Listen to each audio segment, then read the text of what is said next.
दोस्तों यहाँ पे मैं एक बार बता दूँ कि ये जो टिक है वो ये नया करेंसी जो है नया 2000 का रुपीज़ आया है, 200 का रुपीज़ आया है, और जो नया नोट आए हैं उसमें काम नहीं करेंगे और ये आपका ओन रिस्क है।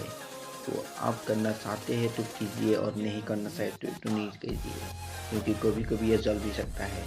तो बात को ध्यान से लीजिए। जब आपका पैसा एकदम नहीं चले, जो पूरा नीला हो जाए, तो भी ये टिक अपनाएं। 1-2 अक्षर लिखे हुए तो ये टिक लिस्ट मत अपनाएं। तो बाय बाय, आज के लिए ख़त्म करते हैं। प्लीज़ सब्सक्राइब करके जाइए, कमेंट कीजिए और आगे लेके जाइए भाई को। Thank you. On adrenaline, yeah, I do just what I do, and I hope you let me in,